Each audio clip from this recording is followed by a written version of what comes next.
আজকে একটা special video. আজকে আমি প্রথমবার অ্যাভোকাডো খাবো। ইয়েস, কালকে সন্ধ্যেবেলা পোস্ট অফিস মোড়ে ঘুরু ঘুরু করতে গিয়ে একটা ফলের দোকানে চোখ পড়তেই দেখি অ্যাভোকাডো এসছে।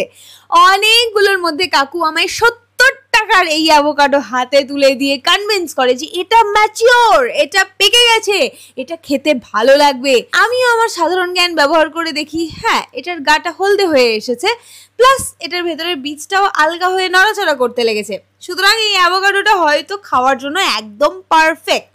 But wait and watch. আমাদের বাড়িতে চাকু ছুরির পাটাপাট নেই, আছে বটি, কিন্তু ফেসবুক বটি দু চোখে দেখতে পারে না। তাই আমি আমার জীবনের প্রথম অ্যাভোকাডো খুন্তি দিয়ে কেটে খাবো।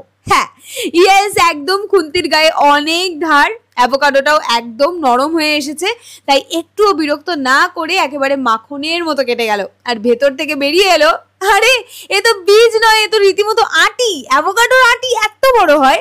আমি এটা অবশ্যই অঙ্কুরোদ্গমের চেষ্টা করে দেখবো। চারা করতে পারলে বাড়িতে অ্যাভোকাডো গাছ হবে। কাকু বেছে বেছে বেশ ভালো একটা অ্যাভোকাডো বেছে দিয়েছে, একদম মোলায়েম ভাবে খোসাটা ছেড়ে আসছে। বাট ওয়েট, আমার মনে হচ্ছে ফলটার উপরের অংশটা পেকেছে, কিন্তু নিচের দিকটা কাঁচা। নিচটা মোটেই ইজিলি খোসা ছাড়ানো যাচ্ছে না। হে কি, খুন্তি দিয়েও খোসা ছাড়ানো যাচ্ছে না? ছাড়বি না মানে? লেট মি ইন্ট্রোডিউস আমাদের বাড়ির খোসা ছাড়ানি। এটার একটা পোশাকি নাম আছে, কি যেন নামটা? কমেন্টে জানিও তো। অবশেষে খোসা ছাড়ানি হেভে পড়রে অনেক যুদ্ধ করে পুরো অ্যাভোকাডোটার খোসা ছাড়ানো সম্ভব হয়েছে। ওই যন্ত্রটা দিয়েই কিছুটা পাতলা পাতলা পিস কেটে নিলাম। আমার মনে হচ্ছে ফলটা একদিকটা পাকলেও অন্য দিকটা এখনো কাঁচা। আরো 2-1 দিন হয়তো ঘরে রাখলে ভালো হতো, কিন্তু না পাকলে ও হলুদ হলো কেন? এই কি অকালপক্কতা।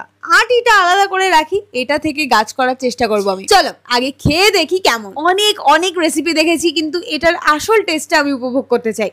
গন্ধটা কেমন, কাঁচা সবজি সবজি গন্ধ, কোনো ফলের সাথেই তুলনা করা যায় না গন্ধটা। হে ভগবান, আমার জিভে অ্যাভোকাডো জুটেছে। ভালো খেতে হয় যেন।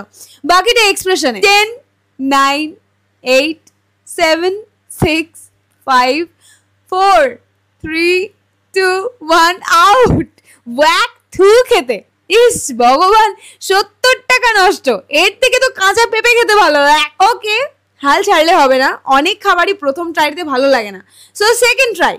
3, 2, 1 না, এবারেও হলো না। খুব খারাপ খেতে। জানি না ভালো পাকেনি বলে নাকি হাইব্রিড বা জাত ভালো না হওয়ার জন্য, কি কারণ জানি না, বাট ফলটা ভীষণ বিস্বাদ। কোনো স্বাদ না থাকলে সেটা বরং খাওয়া যেত, বাট আমাদের পরিচিত কোনো ফল বা সবজির সাথে এই স্বাদের তুলনা করতে পারছি না।